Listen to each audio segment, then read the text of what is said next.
그 땅에 기근이 들었다. 그 기근이 너무 심해서 아브라함은 이집트에서 얼마 동안 몸부쳐서 살려고 그리로 내려갔다. 이집트에 가까이 이르렀을 때 그는 아내 사레에게 말하였다. 여보, 나는 당신이 얼마나 아리따운 여인인가를 잘 알고 있어. 이집트 사람들이 당신을 보고서 당신이 나의 아내라는 것을 알면 나는 죽이고 당신은 살릴 것이요.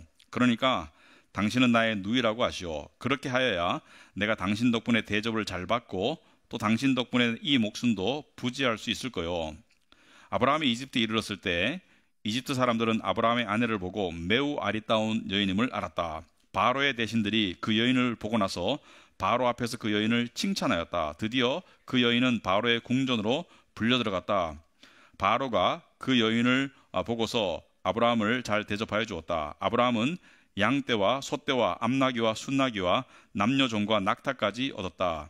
그러나 주님께서 아브라함의 아내 사레의 일로 바로와 그 집안에 무서운 재앙을 내리셨으므로 바로가 아브라함을 불러서 꾸짖었다. 어찌하여 너는 나를 이렇게 대하느냐? 저 여인이 너의 아내라고 왜 일찍 말하지 않았느냐? 어찌하여 너는 저 여인이 내 누이라고 해서 나를 속이고 내가 저 여인을 아내로 데려오게 하였느냐? 자, 내 아내가 여기 있다. 데리고 나가거라. 그런 다음에 바로는 그의 신하들에게 명하여 아브라함이 모든 재산을 거두어서 그 아내와 함께 나라 밖으로 나가게 하였다. 아멘. 앉으시기 바랍니다. 우리 말씀을 해서 기도하도록 하겠습니다. 하나님 아버지, 저희들이 말씀을 접하고 듣는 것은 복입니다. 그런데 이 말씀이 정말로 복이 되기 위해서는 하나님의 도우심과 성령님의 가르치심과 또 깨우쳐 주심이 필요합니다. 또 말씀은 우리 각자가 겪고 있는 상황이 조금씩 또는 때로는 많이 다를지라도 우리 모두에게 하나님께서 말씀하실 수 있음을 믿습니다. 이 시간 하나님께서 우리에게 말씀하여 주셔서 우리의 인생의 좌표를 알고 우리가 누구인지 신분을 다시 한번 확인하고 또 우리가 어떤 길을 가고 있는지 다시 한번 깨닫게 하시고 우리가 얼마나 복된 인생인지를 다시 한번 알게 하셔서 하나님을 향한 감사와 찬송이 우리의 반응이 되고 우리의 결과가 되게 하여 주시옵소서. 예수님 이름으로 기도합나이다. 아멘.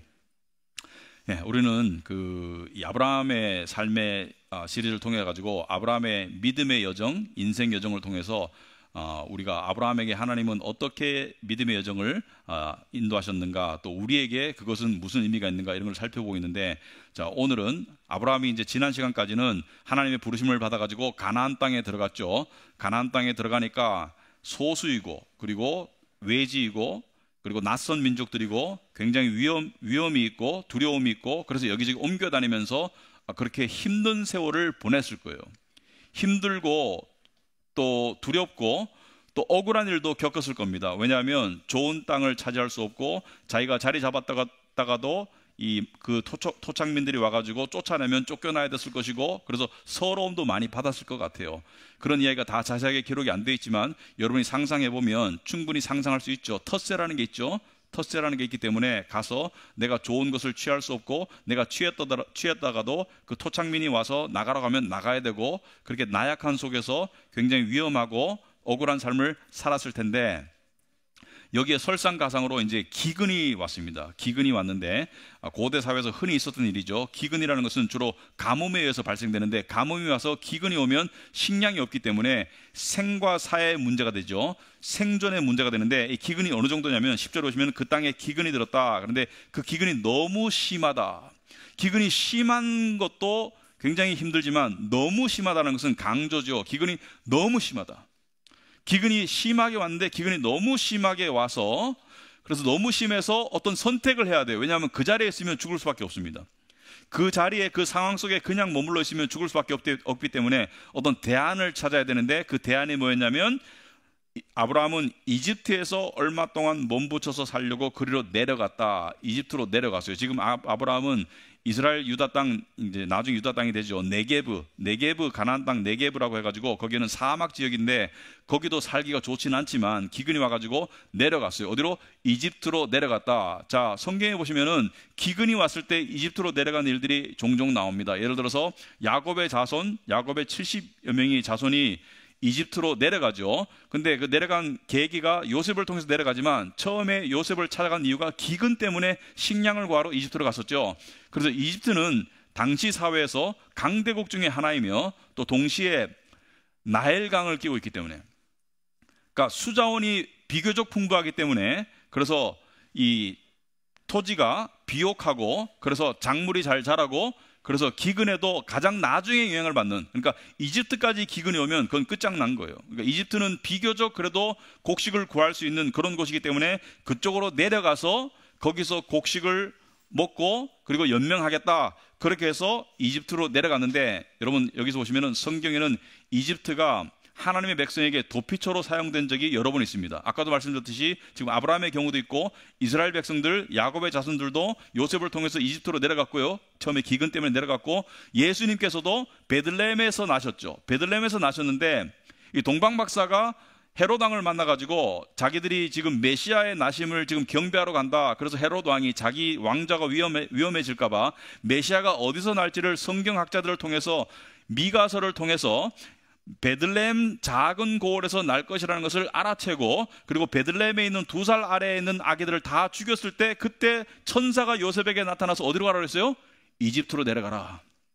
그래서 예수님조차 이집트에서 피신하셨다가, 아브라함도 마찬가지고 이스라엘 백성들도 이집트에서 살다가 400여 년을 살다가, 그리고 예수님도 이집트에 내려가시다가 다시 다 가나안 땅으로 복귀하죠. 이게 하나의 패턴입니다. 하나님께서 당신의 백성을 보호하실 때 이집트를 사용하셨고 또 이집트에서 나오게 하시고, 하나의 패턴이다. 자, 그런데 아무튼 기근을 피해서 아브라함은 아내와 그리고 조카 롯과 그리고 가축 때와 그리고 종들을 데리고 이집트로 내려가는데 문제가 생겼어요. 예측 가능한 문제가 발생했습니다. 상황을 예측해 보니까 자기 아내가 너무 예뻐요. 좀 이해가 안 되는 게, 저는 제 눈에 안경인 줄 알았는데 나중에 이집트 사람들도 보니까 너무 예쁘다고 하니까 진짜 예뻤던 것 같아요. 근데 예뻐도 여기 보시면은 11절 보시면은 그는 아내 사라에게 말했다. 나는 당신이 얼마나 아리따운 여인인가를 잘 알고 있어. 여기도 강조가 들어갔죠. 당신이 아름답다라는 정도가 아니라 당신이 얼마나 아름다운 여인인가를 잘 알고 있어. 지금 사라의 나이가 60대 중반인데 그때도 이렇게 아름답다. 굉장한 미모라고 생각합니다. 그래서 문제가 뭐냐면은 너무 아름다워서 이집트 사람들이 12절 보시면은 당신을 보고서 당신이 나의 아내라는 것을 알면 나는 죽이고 당신은 살릴 것이다. 무슨 말이냐면 당신이 내 아내이기 때문에 이 이집트 사람들이나 또 바벨론 사람들, 아브라함의 원래 민족이던 바벨론 사람들의 특징이 뭐냐면, 강대국들의 특징이 뭐냐면 원하는 것은 어떻게 수단과 방법을 가리지 않고 뺏는다. 그것이 재물이든 여인이든 원하는 것은 수단과 방법을 가리지 않고 뺏는다. 그러니까 아브라함의 아내를 뺏기 위해서는 아브라함을 죽여야 돼요. 왜냐하면 남편이 살아있는 상태에서는 뺏으면 별로 안 좋으니까 죽일 수밖에 없다. 그래서 12절에 당신을 보고서 당신이 나의 아내라는 것을 알면 나는 죽이고 당신을 살릴 것이다. 그래서 어떻게 하자고요? 13절 보니까 그러니까 당신은 나의 누이라고 하시오. 거짓말을 하자. 이집트는 내려가야 되겠고 가서 나의 누이라고 거짓말을 하자. 그러면 어떻게 될 것인가? 그렇게 하여야 내가 당신 덕분에 대접을 잘 받고 또 당신 덕분에 이 목숨도 부지할 수 있을 거요. 지금 아브라함이 판단하는 상황은 이것입니다. 내가 당신을 누이라고 하면 분명히 그 족속 중에 누가 당신을 아내로 데려갈 것이다. 그러면 나를 죽이지 않고 데려갈 것이다. 왜? 오빠를 죽일 이유는 없는 것이죠. 그러니까 지금 아브라함은 아내를 팔아먹을 아내를 누이라고 하고 그리고 빼앗길 각오를 하고 있고요. 더 나아가서 지금 아브라함의 문제가 뭐냐면은 더 나아가서 당신 덕분에 대접을 잘 받고 여기까지 지금 가고 있어요. 지금 보면 아브라함은 사실 굉장히 안 좋은 상태입니다. 믿음도 안 좋고요. 도덕관념도 아주 낮고요. 그러니까 아내의 정절을 타협해서 그리고 또 더 나가서 굉장히 계산적이고 세상적이에요. 예를 들어서 아브라함이 목숨이 경각에 달려서 아내에게 미안하지만 내 누이라고 좀 거짓말을 하자. 이것도 사실은 좀 하기 어려운 이야기죠. 아내의 정절을 타협해야 되니까. 근데 거기서 더 나가가지고 대접까지 잘 받겠다는 그런 계산적인 말을 한다는 것은 이것은 사실은 상식 밖의 행동이죠. 그러니까 굉장히 믿음도 안 좋고 도덕성도 낮고 그리고 굉장히 세상적이고 계산적이에요. 왜냐하면 아브라함의 출신이 갈대아 출신이기 때문에 그 당시의 문화를 아직 벗어나지 못했어요. 그래서 아브라함이 믿음의 조상이다 우리는 이렇게 부르고 있지만 그것은 하나님의 역사의 결과물이고 아브라함은 굉장히 안 좋은 상태입니다. 믿음도 좋지 않고요. 그리고 도덕적으로 문제가 많아요. 그리고 계산적이에요. 어느 남자가 목숨을 구하는 것까지는 그래도 이해가 되지만 아내를 팔아서 아내의 정절을 타협해서 재물을 얻을 생각까지 하고 있을까? 대접 잘 받을 생각까지 하죠. 이거는 너무 나갔죠. 우리가 한 가지 여기서 주목해야 되는 것은 하나님이 아브라함을 왜 부르셨을까? 그 수많은 사람들 중에서 왜 하필 아브라함을 부르셨을까? 아브라함이 더 의로워서, 아브라함이 더 도덕적이어서, 아브라함이 더 선해서? 아니에요. 앞으로도 아브라함은 이런 잘못을 또 저지르고요. 그리고 또 아브라함은 수많은 또 잘못을 저질렀지만 성경에 기록된 것은 대표적인 게 기록됐겠죠. 예를 들어서 이 하갈을 통해서 이스마엘을 낳았다든지. 아브라함은 사실은요, 아브라함 일생을 다 살펴보면 정말 아기를 못 낳을 정도로 늙어가지고 겨우 아기를 낳아가지고, 그리고 그 이삭이 몇십 살이 되고 난 다음에 아내가 죽었는데 또 장가들죠, 그죠? 말하자면 오늘날로 말하면 한 90 넘는데도 계속 첩을 얻는 그런 모습도 보이고 있고, 그래서 그 모습을 봤을 때 굉장히 아름답지 못한 모습이 많다. 근데 하나님이 아브라함을 택하셨어요. 여러분과 저를 택하신 기준도 마찬가지예요. 우리가 더 의로워서, 세상 사람들보다 더 의로워서? 아니에요. 우리가 더 믿음이 좋아서라고 말할 수는 없겠죠. 믿음은 하나님이 주셨으니까. 아니에요. 우리가 덜 계산적이어서? 아닙니다. 우리 중에 어느 누구도 우리의 지난 삶을 돌이켜보면서 내가 이렇기 때문에, 이런 자격 때문에 하나님 나를 부르셨다고 생각하는 사람이 있다면 그것은 완전히 잘못된 생각입니다.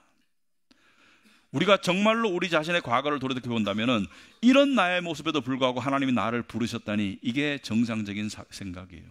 이런 나의 모습에도 불구하고 하나님이 나를 택하시고 나를 구원하셨구나, 이게 하나님의 은혜입니다. 여기에 하나님께 스스로 나아갈 수 있는 자격을 갖춘 사람은 아무도 없어요. 아브라함도 아니고 여러분도 아니고 저도 아니에요. 오늘 말씀을 보면 아브라함의 예상이 맞았습니다. 아브라함의 예상이 정확하게 맞았어요. 14절부터 16절 보시면 이렇게 나오죠. 아브라함이 이집트에 이르렀을 때 이집트 사람들은 아브라함의 아내를 보고 매우 아리따운, 똑같은 표현이죠. 매우 아리따운, 아름답다 정도가 아니고 매우 아리따운 여인임을 알았다. 근데 얼마나 아리따웠냐면 그냥 동네 사람이, 아브라함이 도착한 동네 사람이 아니라 이집트에 사람이 많았을 겁니다. 아마 최소한 수백만 명은 됐을 거예요. 그런데 이 소식이 어디까지 전해지냐면 바로 왕에게까지 전해지는데, 바로는 왕의 이름이 아니라 왕의 타이틀이죠. 그래서 이집트의 왕은 다 바로 왕이라고 불렸는데, 바로 왕에게까지 대신들이 고했을 정도로, 왕에게까지 알렸을 정도로, 무슨 말이냐면 우리가 취하기는 너무 아름답다, 이런 것이죠. 고관들이 취하기도 너무 아름다워서 왕에게 보고해야 되겠다. 이걸 내가 마음대로 취했다가 왕이 나중에 알고 나면 큰 코 다치겠다. 이 정도로 아름다웠다. 굉장히 아름다웠어요. 그래서 바로의 대신들이 그 여인을 보고 나서 바로 앞에서 그 여인을 칭찬하였다. 왕에게 고했죠. 드디어 그 여인은 바로의 궁전으로 불려 들어갔다. 바로 왕이 듣고 난 다음에 얼마나 아름다우면은 이렇게까지 대신들이 와서 나한테 칭찬할까. 그래서 불러들였죠. 바로가 그 여인을 보고서 아하, 사람들의 말이 틀린 말이 아니네. 그래서 어떻게 해요? 아브라함을 잘 대접해 주었죠. 아브라함의 계산이 맞았죠. 어느 정도로 잘 대접해 주냐면 양떼와 소떼와 암나귀와 순나귀와 짐승만이 아니라 남녀 종들까지 줬어요. 엄청난 재물을 줬어요. 그러니까 당시에 신부를 택하고 그 다음에 지참금을 줄 때 평민들이 주는 지참금의 정도가 다를 것이고, 그 다음에 재력가들이 주는 지참금의 정도가 다를 것이고, 왕의 수준에서, 바로 왕의 수준에서 주는 지참금은 엄청났을 겁니다. 엄청난 재물을 줬어요.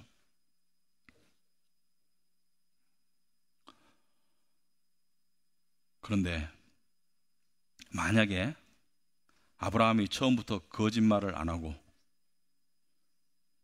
이 사람은 제 아내였습니다 라고 말하면 아브라함이 죽었을까요? 안 죽었을 겁니다. 왜냐하면 당연히 안 죽었죠. 왜냐하면 하나님의 약속이 뭐예요? 너의 자손을 통해서 큰 민족을 이룰 것이라고 하신 그 언약의 말씀을 믿었다면 자기는 죽을 수 없다는 것을 알았을 거예요. 그죠? 그걸 정말로 믿었다면, 왜냐하면 최소한 자식이 하나라도 있었으면 자기가 죽어도 그 자식을 통해서 백성을 이룰 수 있겠지만은 자기에게 자식이 없는데 지금 자기가 죽을 수 없는 상황, 그러니까 하나님의 언약의 약속에 따르면 죽을 수 없다는 것을 알았어야 되고 믿었어야 되는데, 만약에 그래서 이 이집트 사람들에게 내 아내요 라고 말했으면은 이집트 사람들이 죽이려고 했어도 하나님께서 어떤 수단을 써서도 막아주셨을 겁니다.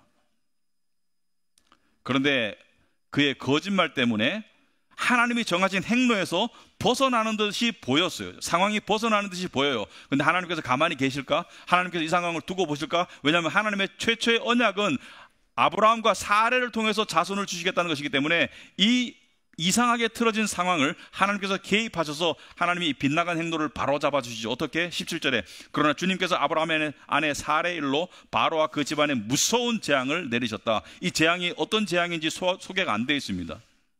어떤 재앙인지 소개가 안 되어 있지만 얼마나 무서웠으면 아브라함을 불러서 아브라함을 꾸짖어요. 어째 네가 나에게 거짓말을 했느냐? 어째 너의 아내라고 말하지 않고 누이라고 말해서 내가 저 여인을 아내로 데려오게 했느냐? 그래서 내가 이 꼴을 당하게 했느냐? 어서 저 여인을 데리고 내 땅에서 나가거라 하면서 뭘 줘요? 내가 너에게 준 모든 재산을 거두어서 같이 나갈 수 있도록 대신들에게 명령해요. 그러니까 재산을 안 뺏어요. 줬는 이 지참금을 안 뺏고 다 줘서 내보내는데, 여기서 우리는 하나의 패턴을 볼 수 있어야 합니다.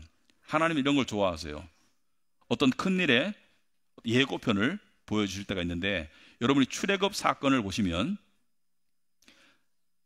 하나님께서 바로 왕에게 재앙을 내리고 아브라함과 그의 아내와 그의 식구들은 재물을 가지고 떠나죠. 그리고 수백 년 뒤에 이스라엘 백성들은 애굽 땅에서 모세의 10가지 재앙을 통해서 바로 왕의 항복을 받아내고, 그리고 떠날 때 뭘 가지고 떠났어요? 재물을.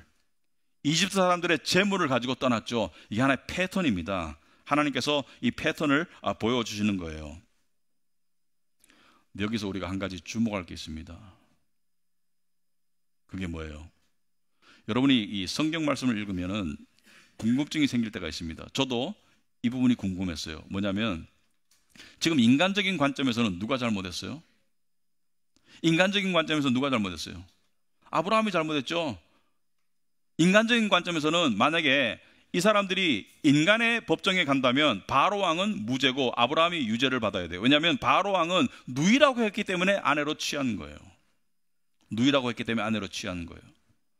아브라함이 거짓말을 했기 때문에 아브라함의 잘못이 있는데, 왜 하나님은 아브라함에게는 한마디 꾸지람이 없으시고 바로 왕은 재앙으로 치시는가? 이게 궁금해야 됩니다. 왜 바로 왕을 재앙으로 치시고 아브라함에게는 왜 너는 거짓말했니? 왜 너는 믿음 없이 거짓말하고 그랬니? 바로 왕에게는 재앙을 낼 것이 아니라 너는 거짓말에 속아서 그렇게 했기 때문에 면죄부를 줘야 될 것 같은데 왜 하나님께서는 바로 왕을 재앙으로 치시고 아브라함은 그냥 두셨을까? 왜 그랬을까?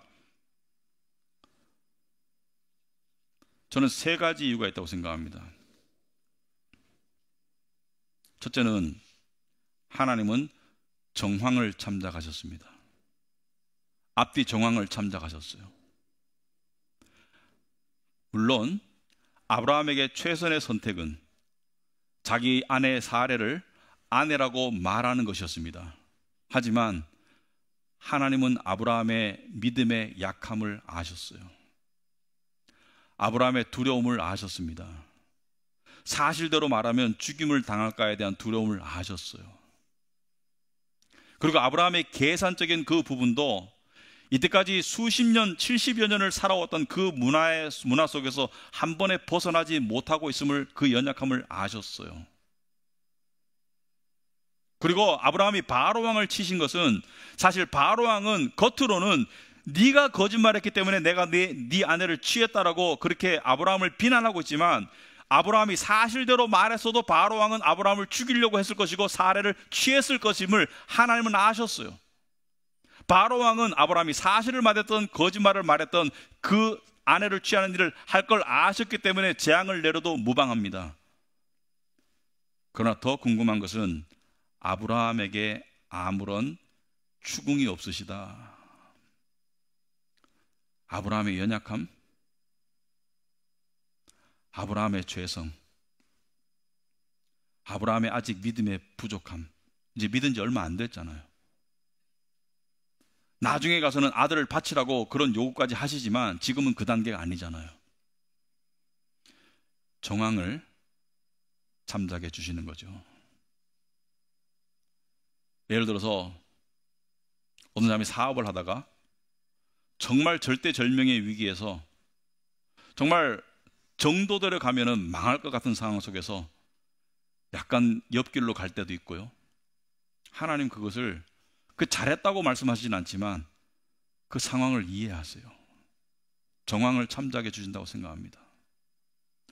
어떤 사람은 이런 사람이 있어요. 저도 함께 겪어봤는데 계속 얻어먹기만 하고 자기는 안 사죠. 근데 처음에는 이 사람 왜 이러지? 이 사람 왜 이렇게 인색하지? 그런데 나중에 알고 보니까 이 사람 어렸을 때부터 너무 힘들게 살아가지고 돈 쓸 줄을 몰라. 그 정황을 알고 나면 좀 이해가 되죠. 여러분, 우리는 사람을 놓고 같은 잣대로 들이대기보다는 정황을 참작해 줄 알아야 합니다. 어떤 사람은 굉장히 성격이 막 불안정해요. 알고 보니까 살아온 과정이 그래서 그런 불안정성을 가질 수 있다. 근데 문제는 뭐예요? 하나님의 은혜로 나아지는 게 중요하죠. 하나님의 은혜로 나아지는 게 중요하죠. 우리 모두는 환자예요. 환자에게는 정상 참작이 필요한 것이죠. 우리는 건강한 사람이 아닙니다. 우리는 건강한 사람이 아니기 때문에 하나님께서는 우리를 정황을 참작해서 대해 주시고 있다. 두 번째, 우리 속담에 팔은 안으로 굽는다는 말이 있습니다. 팔은 안으로 굽는다. 그게 무슨 뜻입니까? 예를 들어서 여러분이 부모인데 여러분의 자식과 남의 집 자식이 피 터지게 싸웠어요. 딱 보면 상황을 놓고 정확하게 객관적으로 판단이 될까요? 아니면은 조금 더 내 자식에게 유리한 쪽으로 판단이 될까요? 조금 더 자기 자식에게 유리한 쪽으로 판단하려고 하는 것이 부모의 속성입니다. 여러분이 빵 한 쪽을 가지고 있는데 자식이 친구를 데려왔는데 둘 다 배고파 죽겠다고 그래요. 그러면 정확하게 두 동강으로 나눠서 주나요? 아닐걸요?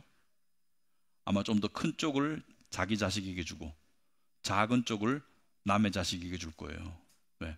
팔은 안으로 굽기 때문에. 하나님은 하나님이시면서 동시에 우리의 아버지십니다. 하나님께도 팔은 안으로 굽는 거예요. 아브라함은 하나님이 안아주세요. 이해해 주시고 긍휼히 여겨 주시고 정상 참작해 주시고 안아주시지만 바로 왕은 하나님의 자식이 아니에요. 바로 왕은 하나님의 심판의 대상이기 때문에 하나님께서 철저하게 벌을 내리세요. 여러분, 우리 하나님이 우리를 세상 사람과 똑같이 대하신다고 생각하십니까? 우월감을 가지라는 말이 아닙니다. 하나님은 우리를 불공평하게 더 잘 대해 주세요. 왜? 하나님께도 팔은 안으로 굽어요. 세상 사람들은 하나님께서 방치합니다. 일반 은혜 속에 두시지만 세상 사람들의 삶 속에 하나님이 그렇게 깊이 간섭 안 하세요. 하지만 당신의 자녀들의 삶은 하나님께서 눈동자같이 지켜봐 주시고 철저하게 간섭하세요. 여기서 하나의 문제가 있습니다. 여기서 하나의 문제가 있어요. 왜냐하면 하나님은 공의의 하나님인데, 하나님은 공평과 정의의 하나님인데, 하나님이 정의를 굽히면 그건 하나님의 공평과 정의에 어긋나는 것 아닌가? 하나님의 공의의 하나님이시라면 하나님은 공평하셔야 되는 것이 아닌가? 이게 하나 의문이 생기는 거예요. 그죠? 왜 팔이 안으로 굽, 하나님의 팔은 똑바로 뻗쳐져야 돼요. 하나님의 팔은 직선이어야 되고 하나님의 팔은 곧아야 돼요. 근데 왜 하나님이 당신의 자녀를 향해서는 팔이 굽고 외인을 향해서는 등을 내미시는가? 하나님이 당신의 자녀는 잘못을 했음에도 불구하고 안아주시고 당신의 자녀가 아닌 자들에게는 등을 돌리시는가? 왜 그러는가? 하나님의 공의의 하나님인데 그러시면 안 되는 거 아닌가? 바로 십자가의 복음 때문입니다, 여러분.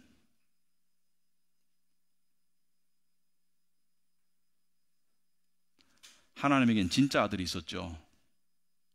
아브라함이나 우리 같이 입양당한 아들이 아니라 그 진짜 아들에게 하나님께서는 팔을 안으로 굽히지 않고 밖으로 내치셨어요.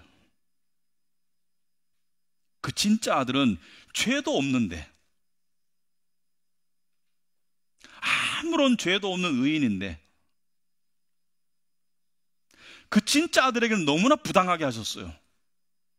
진짜 아들은 정상도 참작해 주지 않고 조금도, 팔이 안으로 굽지도 않으시고 팔이 밖으로 튕겨 나가셨고, 진짜 아들은 늘 안아주셔야 되는데 등을 철저히 돌리셔도 외면하셔서 그 아들이 십자가에 죽으면서 나의 하나님 어째 나를 버리시나이까라고 절규하는데도 철저하게 외면하셨기 때문에 그 아들에게 너무나 부당하게 아들을 학대하셨기 때문에, 아들을 외면하셨기 때문에, 아들에게 벌을 주셨기 때문에 우리에게 너무나 부당하게 은혜로 오실 수 있는 것이에요. 아브라함에게 너무나 부당하게 은혜로 오실 수 있는 이유는 바로 아브라함의 후손으로 오실 예수 그리스도에게 너무나 부당하게 하나님께서 냉대하셨기 때문입니다. 그래서 이 공평이 맞아진 거예요. 하나님의 공의가 맞아진 거예요. 하나님이 당신의 자녀인 아브라함에게, 여러분과 저에게 하나님께서 그렇게 불공평하게 은혜로우시고 불공평하게 긍휼하시고 불공평하게 용서하시는 그 근거는 당신의 진짜 아들 예수 그리스도에게 너무나 불공평하게 냉대하시고 너무나 불공평하게 버리시고 너무나 불공평하게 고통과 학대를 주셨기 때문입니다. 그분의 몸에 왜 못이 박혀야 돼요? 아무런 잘못이 없는데. 그분의 옷이 왜 벗겨져야 돼요? 아무런 허물이 없는데. 그분이 수치를 당하시고 그분의 몸에 못이 들어가고 옆구리에 창이 들어가가지고 그거 다 부당하잖아요. 부당한 아픔이고 부당한 고통이고 부당한 죽음이잖아요. 근데 그분께서 그 부당하게 당하신 그 속에서 흘러나온 그 보혈의 피가 우리의 모든 죄를 씻기고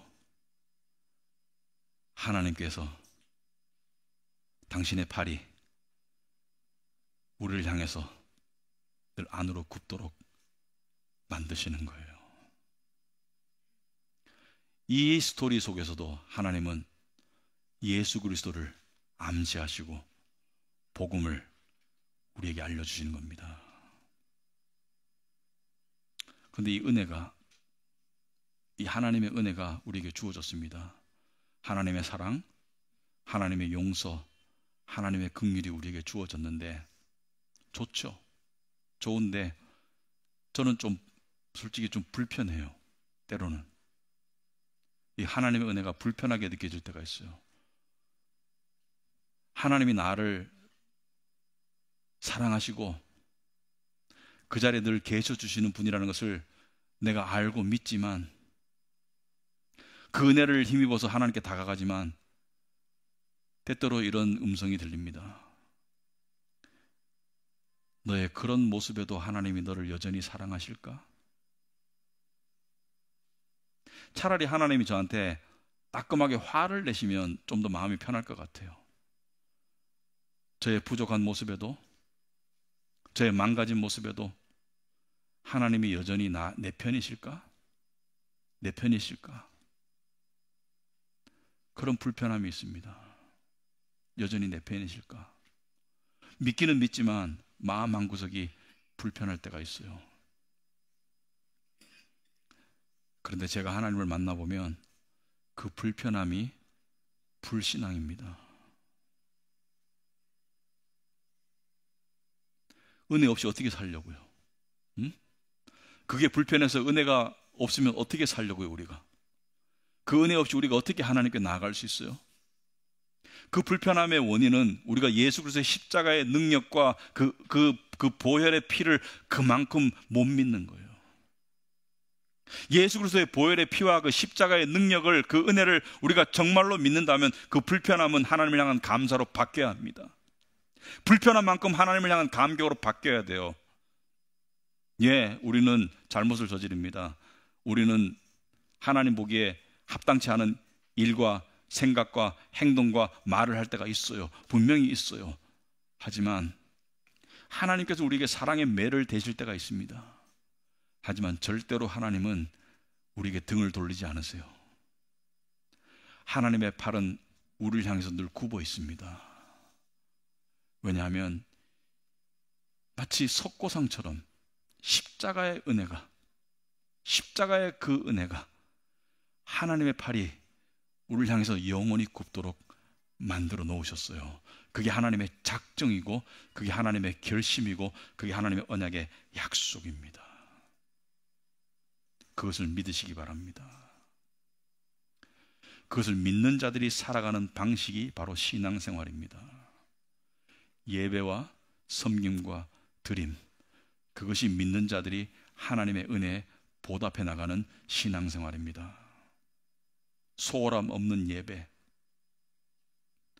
마음을 담은 섬김, 희생이 따르는 드림, 하나님의 예배, 하나님의 교회, 하나님의 공동체를 향한 그 사랑, 그것이 우리가 하나님을 사랑하는 방법입니다.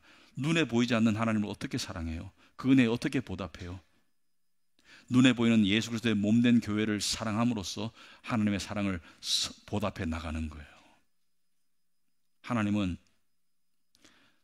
마치 하나님의 손이 마치 기부싼 손처럼, 영구 기부사신 손처럼 우리를 감싸고 우리를 향해서 굽어 있듯이, 우리가 그만큼 안 되지만 하나님과 그분의 교회를 향한 우리의 마음이 점점 더 우리도 그쪽으로 마음이 굽고 돌아가기를 원하세요.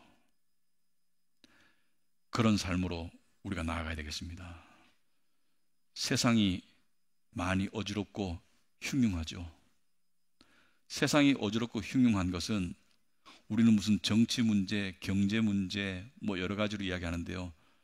가장 근본적인 원인은 다 등 돌리고 살고 있기 때문이에요. 아무리 경제가 어렵다 하더라도 우리가 서로를 향해서 마음이 하나가 되어 있으면 이거 어렵지 않아요. 등 돌리고 있기 때문이에요. 하지만 우리 교회는 달라야 합니다. 우리는 등 돌리는 그런 상태로 살아가면 안 됩니다. 우리는 마음이 하나님을 향해서 계속 돌아서야 돼요. 돌아서야 돼요. 수시로 돌아서야 합니다. 그럴 때 우리의 삶이 달라지게 됩니다. 아브라함도 달라졌어요. 아브라함의 스토리를 읽어보면 그 부도덕함도 도덕성이 나아지는 사람으로 달라지고요. 그 계산적인 사람도 신앙의 사람으로 달라지고요. 믿음의 사람으로 바뀌어서 나중에 믿음의 조상이 되고 이삭을 바치는 경지에 이르게 됩니다. 그러한 삶으로 나아가는 우리 카비넌트 공동체가 되기를 진심으로 축원합니다. 기도하겠습니다. 하나님 아버지, 참으로 하나님의 은혜가 우리의 마음에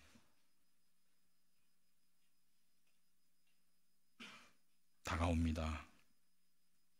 그 은혜를 우리가 다시 한번 생각하면서 우리가 세상 때문에 다치고 또 세상 때문에 심지어 다치고 그리고 우리의 죄 때문에 강팍해진 마음들이 있다면 이 시간 하나님의 은혜로 우리의 강팍한 마음이 녹아지고 다친 마음이 주님과 주님의 백성들을 향해서 열리고 그리고 다친 마음에 회복이 있을 수 있도록 주님 도와주시옵소서.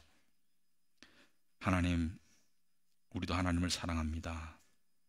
하나님 우리를 사랑하셨기 때문에 저희도 하나님을 사랑해 나가겠습니다. 예수님 이름으로 기도합나이다. 아멘.